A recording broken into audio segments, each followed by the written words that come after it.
ओम श्री परमात्मने नमः।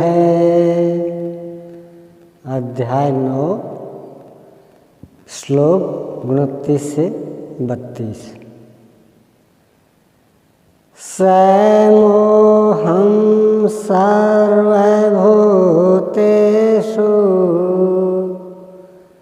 न मे द्वेष्योऽस्ति न प्रियः। ये भजन्ति तु मां भक्त्या मयि तेषु चाप्यहम्। मैं सब भूतों में सम हूँ। सृष्टि में न मेरा कोई प्रिय है और न अप्रिय है, किंतु जो अनन्य भक्त है वह मुझ में है और मैं उसमें हूँ। यही मेरा एकमात्र रिश्ता है। मैं उसमें परिपूर्ण हो जाता हूँ। मुझ में और उसमें कोई अंतर नहीं रह जाता। तब तो बहुत भाग्यशाली लोग ही भजन करते होंगे। भजन करने का अधिकार किसे है? इस पर योगेश्वर श्री कृष्ण कहते हैं, अपि चेत् सुदुराचारो भजते मामनन्यभाक् साधुरेव स मन्तव्यः सम्यग् व्यवसितो हि सः।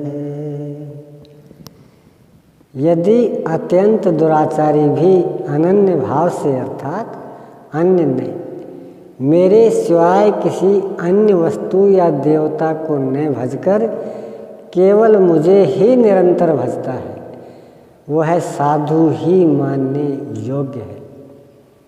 अभी वह साधु हुआ नहीं है, किंतु उसके हो जाने में संदेह भी नहीं है, क्योंकि वह यथार्थ निश्चय से लग गया है।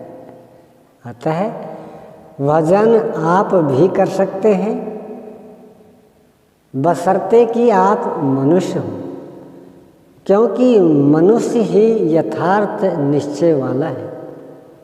गीता पापियों का उद्धार करती है और वह पथिक से प्रम्भवति धर्मात्मा शाश्वत शांतिं निगच्छति। कौन्तेय प्रतिजानीहि न मे भक्तः प्रणश्यति। इस भजन के प्रभाव से वह दुराचारी भी शीघ्र ही धर्मात्मा हो जाता है, परम धर्म परमात्मा से संयुक्त हो जाता है तथा सदैव रहने वाली परम शांति को प्राप्त होता है। कौन्तेय, तू निश्चय पूर्वक सत्य जान कि मेरा भक्त कभी नष्ट नहीं होता। यदि एक जन्म में पार नहीं लगा तो अगले जन्मों में भी वही साधन करके शीघ्र ही परम शांति को प्राप्त होता है। अतः सदाचारी दुराचारी सभी को भजन करने का अधिकार है। इतना ही नहीं, अपितु मां हे पार्थ व्यपाश्रित्य येऽपि स्युः पापयोनयः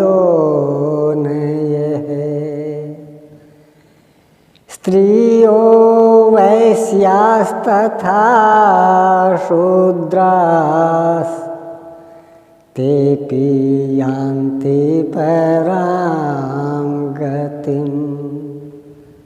पार्थ, स्त्री, वैश्य, शूद्रादि तथा जो कोई पाप योनि वाले भी हों, वे सभी मेरे आश्रित होकर परम गति को प्राप्त होते हैं। अतः यह गीता मनुष्य मात्र के लिए है। चाहे वह कुछ भी करता हो, कहीं भी पैदा हुआ हो, सबके लिए यह एक समान कल्याण का उपदेश करती है। गीता सार्वभौम है। पाप योनि अध्याय 16/7-21 में आसुरी वृत्ति के लक्षणों के अंतर्गत भगवान ने बताया कि जो शास्त्र विधि को त्याग कर नाम मात्र के यज्ञों द्वारा दम्भ से यजन करते हैं, वे नरों में अधम हैं। यज्ञ है नहीं किंतु नाम दे रखा है, और दम्भ से यजन करता है वह क्रूर कर्मी और पापाचारी अर्थात पाप योनि है। जो मुझ परमात्मा से द्वेष करने वाले हैं वही पापी हैं। वैश्य और शूद्र भगवत पथ की सीढ़ियां हैं। स्त्रियों के प्रति कभी समान कभी हीनता की भावना समाज में रही है, इसलिए श्री कृष्ण ने इनका नाम लिया। योग प्रक्रिया में स्त्री और पुरुष दोनों का समान ही प्रवेश है।